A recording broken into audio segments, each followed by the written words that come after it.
पंख खोल दो मेरे, अभी और उड़ान बाकी है। जमीन मेरी मंजिल नहीं, पूरा आसमान अभी बाकी है। जिस तरह बिना मेहनत के तख्तोताज नहीं होते और जुगनू कभी रोशनी के मोहताज नहीं होते, उसी तरह एक विनर किसी का मोहताज नहीं होता। वो अपना रास्ता खुद बनाता है और दिन रात मेहनत करके अपनी मंजिल तक पहुंचता है। बेशक उसे सफलता थोड़ी देर से मिले, लेकिन वो सफल होकर ही दम लेता है। नमस्कार, आप देख रहे हैं विनर्स विद रविंद्र गौतम, जहां हर वीक हम आपको ऐसे दिग्गजों से मिलवाते हैं जिन्होंने अपने संघर्ष से अपनी कामयाबी का फसाना लिखा। छोटी सोच और पांव की मोच इंसान को ज़्यादा आगे नहीं जाने देती, ऐसा मानना है हमारे आज के मेहमान सकरनी प्लास्टर के फाउंडर अशोक गुप्ता का। अशोक गुप्ता ने 1979 में सीमेंट ट्रेडिंग की एक छोटी सी दुकान से अपना कारोबार शुरू किया। अशोक गुप्ता के पिताजी ट्रांसपोर्ट बिजनेस में थे, लेकिन अशोक गुप्ता चाहते थे कुछ अलग करना। जय दुर्गा प्लास्टर इंडस्ट्रीज के नाम से बिजनेस की शुरुआत की और आज सकरनी प्लास्टर किसी परिचय का मोहताज नहीं है। देश के हर कोने में सकरनी प्लास्टर ऑफ पेरिस और वॉल पुट्टी का इस्तेमाल किया जाता है। आज जय दुर्गा प्लास्टर इंडस्ट्रीज भारत के नामी पीओपी मैन्युफैक्चरर्स में से एक है। सकरनी ब्रांड के पीछे अशोक गुप्ता का फलसफा है, जैसे हम अच्छा दिखने के लिए सस्ते संवरते हैं, उसी तरह सकरनी प्लास्टर ऑफ पेरिस आपके घर की दीवारों को सजाता है। अशोक गुप्ता के पुत्र मोहित गुप्ता भी अब अपने पिता के पद चिन्हों पर चल रहे हैं और जय दुर्गा प्लास्टर इंडस्ट्रीज को आगे ले जाने में अग्रसर हैं। आइए हम स्वागत करते हैं अशोक गुप्ता का। अशोक जी, आपका बहुत बहुत स्वागत है हमारे कार्यक्रम में। अशोक जी, यहाँ पे आए हुए सभी शख्सियतों से मेरा पहला एक ही प्रश्न होता है कि आपने जब ये बिज़नेस शुरू किया, इसका आगाज़ कैसे हुआ, कहाँ से हुआ? गौतम जी, सबसे पहले तो मैं धन्यवाद देना चाहता हूँ आपको, आपकी टीम को, जो उन्होंने मुझे ये मौका दिया। आपका बहुत स्वागत, बहुत बहुत स्वागत। Thank you. गौतम जी, मैंने अपने बिजनेस को 1979 से शुरुआत किया। सबसे पहले मेरा एक छोटा सा सीमेंट का शॉप था, दुकान था जी। वहाँ पे मैंने एक्सपीरियंस किया कि एक दुकानदार और कस्टमर के बीच में क्या रिलेशनशिप चाहिए। हमारे फादर का बिजनेस था ट्रांसपोर्ट का, तो मुझे मौका मिला उस ट्रांसपोर्ट के बिजनेस में काम करने का और मैंने वहाँ काफ़ी एक्सपीरियंस किया कि लॉजिस्टिक सिस्टम, एक ट्रांसपोर्ट सिस्टम का क्या रोल रहता है किसी भी ऑर्गेनाइजेशन सिस्टम में जी। उसके बाद चीज़ों को आगे बढ़ाने का एक मन था।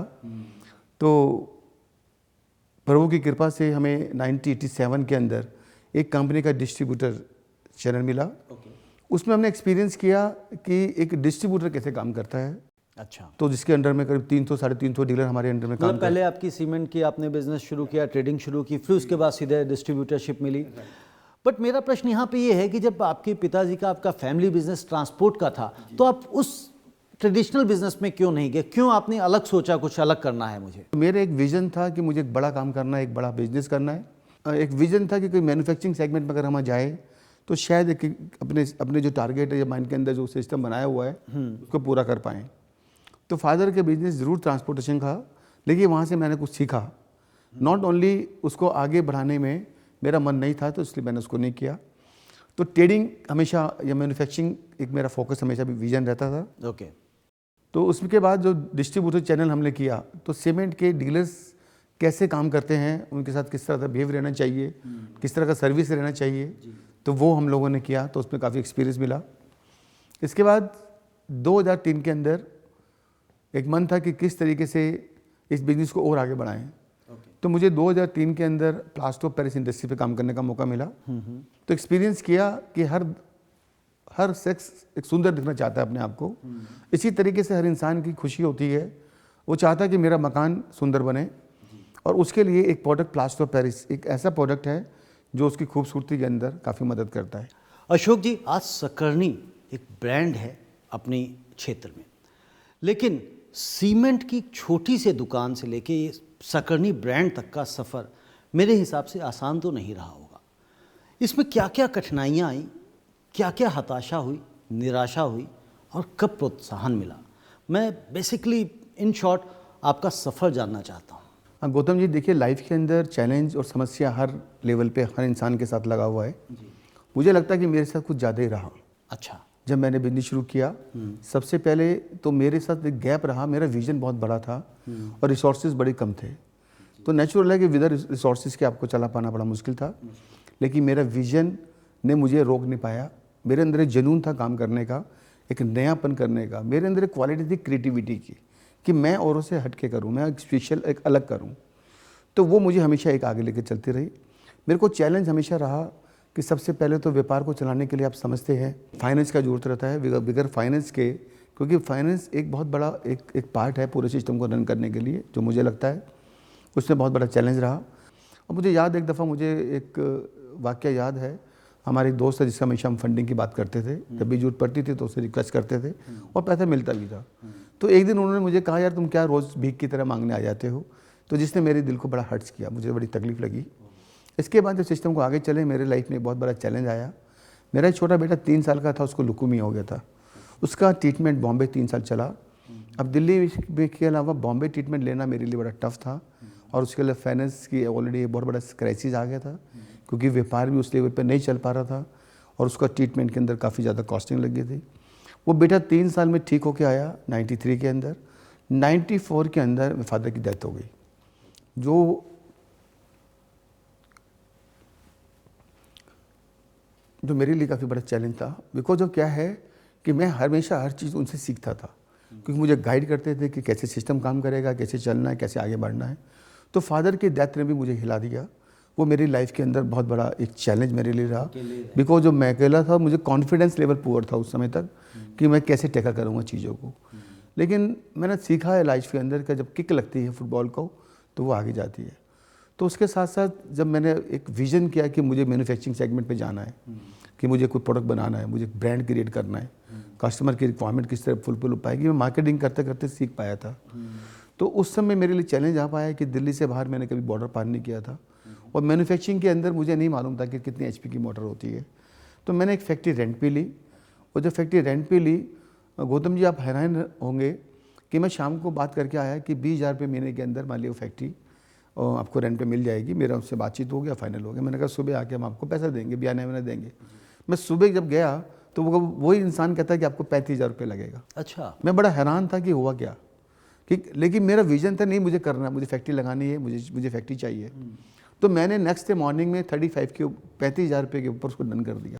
अशोक जी, जब आप आज इस प्रोडक्ट को एक ब्रांड बना पाने कामयाब रहे हैं, सकरनी प्लास्टर ऑफ पेरिस, इसके अलावा और क्या प्रोडक्ट रेंज हैं सकरनी की और उसकी USPs क्या हैं जिसकी वजह से ये ब्रांड बना? जो हमारा प्लास्टर है ये किसी भी प्लास्टर से एक यूनिक प्लास्टर है।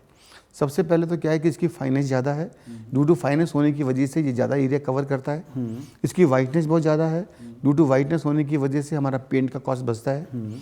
उसके अलावा आप देखते हैं कि प्लास्टर पर जब लगाया जाता है तो आधा प्लास्टर लगता है, आधा नीचे गिर जाता है, आधा नीचे। तो इसमें हमने सेटिंग टाइमिंग इस तरह से मैनेज किया हुआ है कि हमारे कारीगर को कितना समय लगेगा इसको लगाने के लिए, यानी कि इसके अंदर वेस्टेज जो है वो काफ़ी कम है। इसके अलावा आप हैरान होंगे कि ये जो सकरनी प्लास्टर है ये हमारी बिजली की कॉस्ट भी बचाता है। बिजली की कॉस्ट प्लास्टर बचाता है? बिल्कुल एग्जैक्टली। कि कैसे बचता है, आप देखते हैं कि बाहर का टेम्परेचर अगर 45 है और हमने अपने घर की दीवारों पे अगर सकरनी प्लास्टर लगाया है तो अंदर अगर AC काम कर रहा है, चल रहा है, तो बाहर के टेम्परेचर को कंट्रोल रखता है।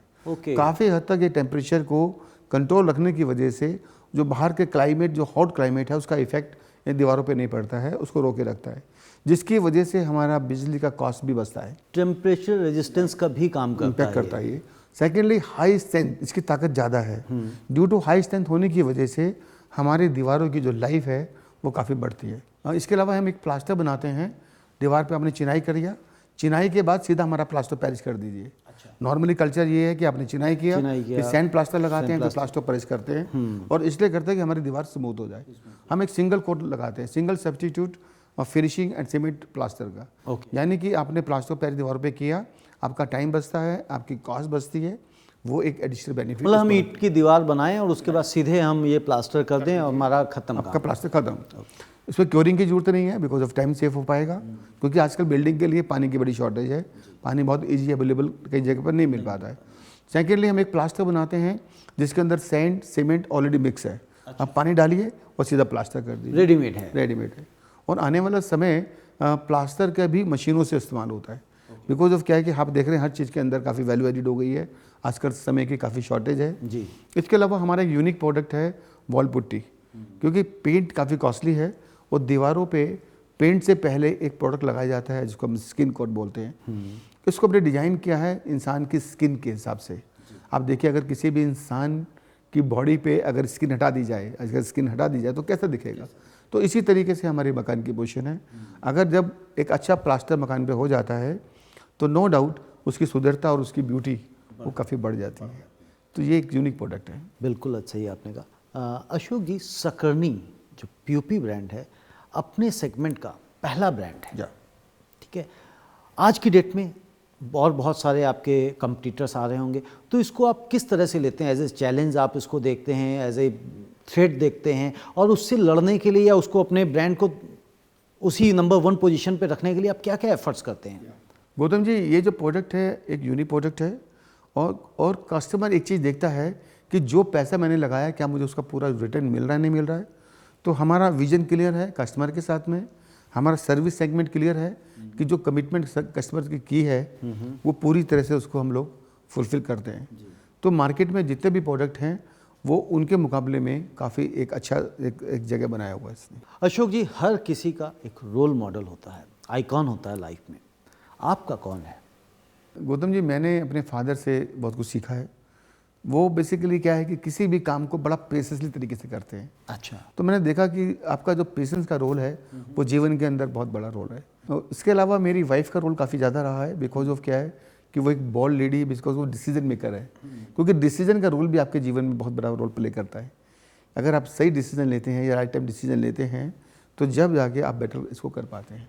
अशोक जी, अगर हम पूरी जर्नी की बात करें तो डेफिनेटली बहुत सारी कठिनाइयाँ आई होंगी, चैलेंजेस आए होंगे, उनको आपने फेस भी किया, अभी भी करते जा रहे हैं, क्योंकि हर एंटरप्रेन्योर स्मूथली, मैं ऐसा समझता हूँ कि एकदम से एक इस लेवल पे नहीं पहुँच जाता। तो ऐसी क्या कठिनाइयाँ, चैलेंजेस जब आए जो आज भी आप उनको सोचते हैं, याद करते हैं तो इमोशनल हो जाते हैं कि यार ये मेरे साथ ऐसा हुआ था, अगर ये नहीं होता तो मैं यहाँ होता, और अगर ये हो जाता तो शायद मैं कहीं और होता? गौतम जी, देखिए क्या है कि चैलेंज को, अगर जो भी कठिनाइयाँ आई हैं या प्रॉब्लम को अगर उलझते हैं तो मेरे ख्याल से हर कदम पे कोई ना कोई दिक्कत रही है। मेरी एक बहुत ज़्यादा एक वीकनेस रहती है कि मैं बहुत जल्दी सामने वाले पे विश्वास कर लेता हूँ। और मैंने देखा कि सामने वाला कहीं ना कहीं चीट करने में उसको मौका मिलता है तो वो मौका छोड़ता नहीं है नॉर्मली। ठीक, अगर मैं उसमें उलझ जाते हैं मान लिया, तो क्या है कि आप अपने आप को वहीं रोक लेते हैं। आपका विजन है आगे बढ़ने का, आगे जाने का। तो इसमें काफ़ी जो कठिनाइयाँ आई हैं उसको ज़्यादा फोकस ना करते हुए, उसको टैकल करते हुए, उसको हैंडल करते हुए अपने आप को हमने आगे बढ़ाया, उसको चला पाए हैं। करंटली हम देखते हैं जो हमारे मित्र हैं, हमारे छोटे भाई हैं, वो जो हमारे इस प्रोग्राम को देख रहे हैं, बडिंग एंटरप्रेन्योर हैं, उनको सबको चाहिए आज ही मुझे मर्सिडीज़ चाहिए, आज ही मुझे BMW चाहिए, आज ही मुझे बड़ा घर चाहिए, आज अगर मैंने काम शुरू किया तो सब मुझे बस कल परसों मिलना शुरू हो जाना चाहिए। और वो कुछ समय बाद फ्रस्ट्रेट हो जाते हैं जब उनके वांछित रिजल्ट्स नहीं मिलते हैं और वो वाइंड अप करते हैं, फिर वो कभी जॉब में चले जाते हैं, फिर वो वापस आते हैं। तो आपने जब शुरू किया तो किस तरह के चैलेंजेस या किस तरह से मन में भाव आते थे आपके? गौतम जी, देखिए क्या है कि नो डाउट हर एक आदमी शॉर्टकट चाहता है कि मैं बहुत जल्दी से लाइफ में ग्रो कर जाऊँ। जी। लेकिन मेरा मानना यह है कि लाइफ में कोई शॉर्टकट नहीं है। लाइफ में शॉर्टकट? शॉर्टकट नहीं है किसको, बिकॉज ऑफ क्या है कि मैं जिस इंडस्ट्री से बिलोंग करता हूँ, कंस्ट्रक्शंस और खासकर सीमेंट के बिजनेस से। सीमेंट का अपना काम होता है किसी भी चीज़ को जोड़ने का। जी। मैं अपने आप को लक्की मानता हूँ कि सीमेंट का काम है रिलेशनशिप, यानी कि बाइंड करने का। जी। और सीमेंट एक ऐसा प्रोडक्ट है किसी भी बिल्डिंग के लिए कि सेकंड ऑप्शन नहीं है। सेकंड कि अगर मान लिया आपको स्ट्रॉन्ग बिल्डिंग बनानी है तो अल्टीमेटली क्या है कि आपको एक प्रॉपर फॉर्मुलेशन यूज़ करना ही पड़ेगा। इसी तरीके से लाइफ का पार्ट है।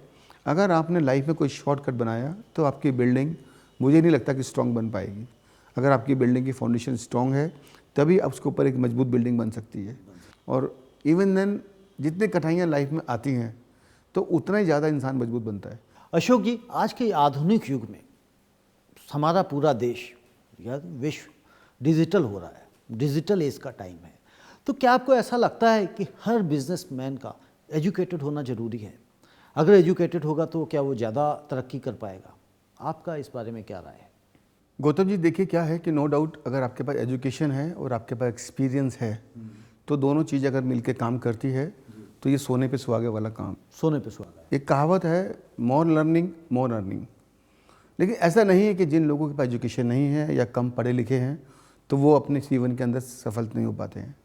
मेरा मानना ये है कि यहाँ पे एक एस मॉडल काम करेगा। ए से मतलब है अलाइनमेंट।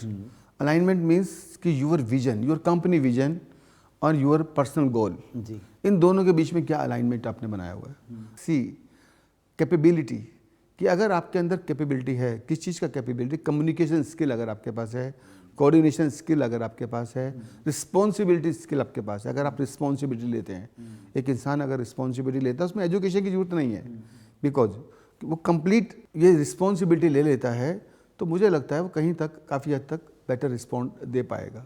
इसके साथ साथ अलाइनमेंट, अलाइनमेंट मीन्स पैशन। आपको पैशन चाहिए किसी भी काम को करने का, और फोकस और जो जॉब, अगर आपके पास कोई भी रिस्पॉन्सिबिलिटी आपको मिला है, कोई भी काम मिला है, आपका फोकस कितना है, उस फोकस के साथ साथ आपका कितना जुनून है उस काम को करने का। अगर ये वाला मॉडल आप इस्तेमाल करते हैं और एजुकेशन कम या ज़्यादा है उस बात से कोई फ़र्क नहीं पड़ता है, तो आप भी अपने जीवन के अंदर सफलता प्राप्त कर सकते हैं, जो नॉर्मली मैं इस्तेमाल करता हूँ।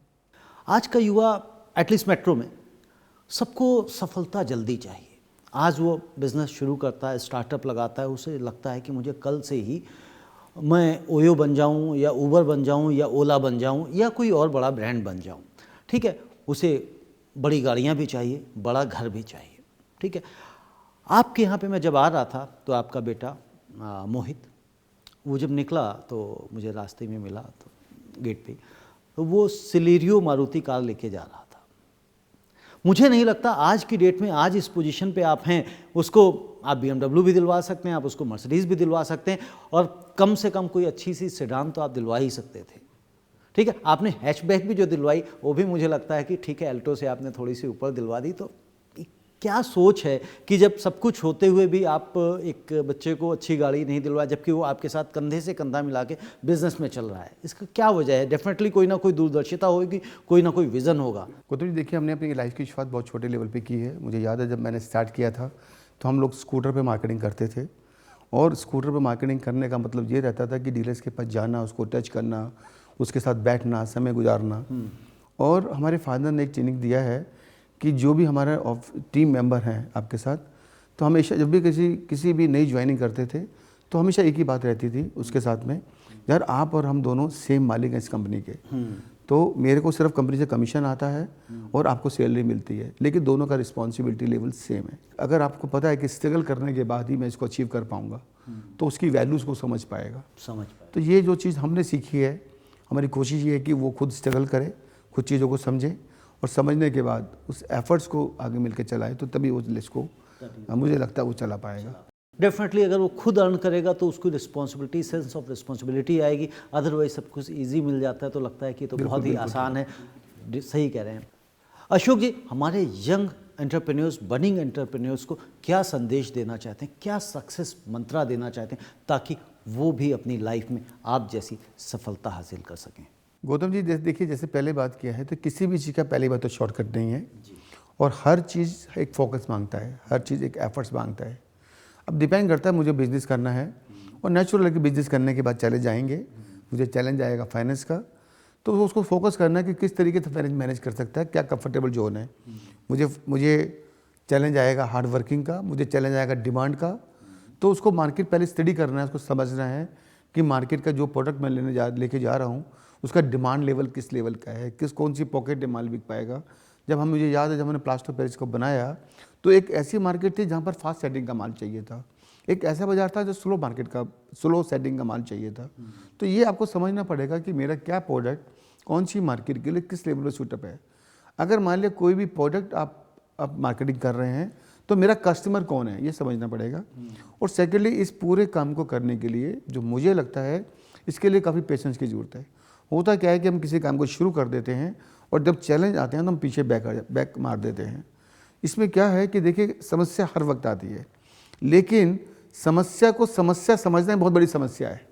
नेचुरल लाइफ में चैलेंज तो आएगा, लेकिन कैसे उसको समझते हैं आप लोग। और मेरा एक और मानना है कि कुदरत ने हर इंसान को एक यूनिक क्वालिटी दी है, एक यूनिक पर्सनैलिटी दी है। आपकी अपनी क्वालिटी है, एक पर्सनैलिटी आपके पास है जो आप ही के पास है, मेरे पास मेरी क्वालिटीज़ है। तो ऐसे हर इंसान को क्वालिटीज दी गई है, लेकिन उसको सिर्फ पहचानने की ज़रूरत है, समझने की ज़रूरत है कि मेरे पास क्या एडिशनल, अगर वो उसको इस्तेमाल करे तो नो डाउट वो अपने जीवन के अंदर सफलता प्राप्त कर सकता है और अपने आप को आगे बढ़ा सकता है। बहुत खूब, बिल्कुल सही कहा आपने। अशोक जी, बहुत बहुत शुक्रिया आपका हमारे इस प्रोग्राम में आने के लिए, और बहुत बहुत शुभकामनाएं ताकि आप अपने नए विजन्स में नए गोल्स को अचीव करें। धन्यवाद, थैंक यू। तो दोस्तों, ये थे अशोक गुप्ता। एक जोश भरी कविता से आज के एपिसोड का समापन करूंगा। कोशिश कर हल निकलेगा, आज नहीं तो कल निकलेगा। मेहनत कर, पौधों को पानी दे, बंजर जमीन से भी फल निकलेगा। कोशिशें जारी रख, कुछ कर गुजरने की, जो है आज थमा थमा चल निकलेगा। कोशिश कर हल निकलेगा।